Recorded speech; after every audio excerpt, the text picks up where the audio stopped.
Good morning. It's now just about 11 o'clock on the morning of 31st of December 2015, New Year's Eve. I'm Andy and this is my allotment. Now by the time you watch this you'll no doubt be into New Year, so Happy New Year to everybody.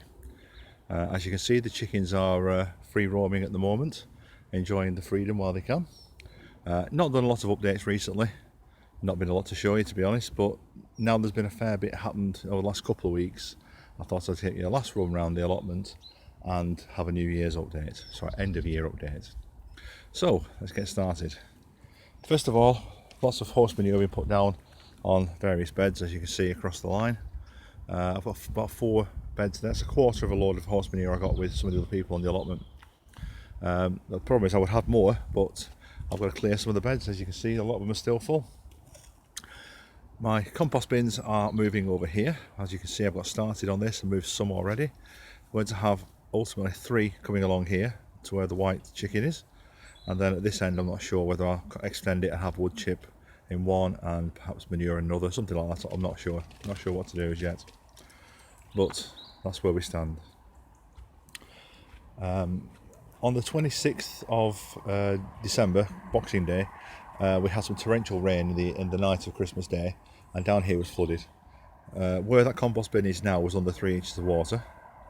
Further at the bottom down there, the other side of the pond, was under more. Where the old polytunnel was under about 8 to 9 inches of water. The shed, the water was just about to the bottom of it, which is about 8 inches. So we had a lot of water down here basically. The thing is, the day afterwards, well, I came down and dug some drains, which helped. But the day afterwards it was all almost not bone dry but very dry. Still got some crops in. Still got some beetroots in here to harvest, which I must take out at some point.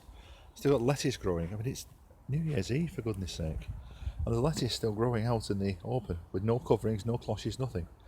We've only had 2 frosty days when I come down and found ice on the chicken's water, but that's about it. Celeriac still in. I've had a couple of these out and made soup with them. They're very nice, but they're very small, like tennis ball size. I was expecting something like 2 to 3 times the size I was hoping for. They're still going strong, so I'll leave them. Underneath the netting there is my pathetic attempt at Brussels sprouts. The plants at the front, those 4 little sorry sticks with Brussels sprouts, they went in far too late. But they went in the same time as these purple sprouting, and they seem to be doing okay. There's 4 out of 6 survived. There's another one behind, might possibly survive, but at least I get some purple sprouting. Parsnips and celery still. Again, everything's doing well because there's been no frosts. Leeks doing really well. Some of them are still very, very small, like these 2 here at the front, and others, like these in the middle, are doing rather well.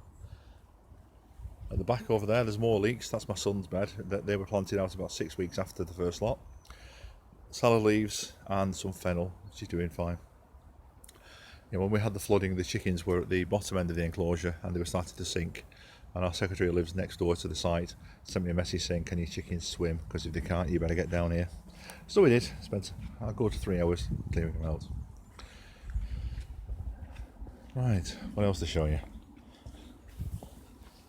New bed, finally completed. This is where all the raspberries are being transplanted into. Excuse me. From this bed. This bed is going to be emptied of raspberries, tayberries, blackberries, whatever they are in here, and they're going to go in the other one. So all of this is going to be cleared, and all of this, these 2 beds there and those 2 beds there, are going to be all strawberries. They're covered in dead leaves at the moment. I need to get rid of all these, but we will sort those out later, I'm sure. Grandson's bed, all that's left in here now is strawberries this year. That's a globe artichoke I've been given, which isn't going to go there. He's not going to have it.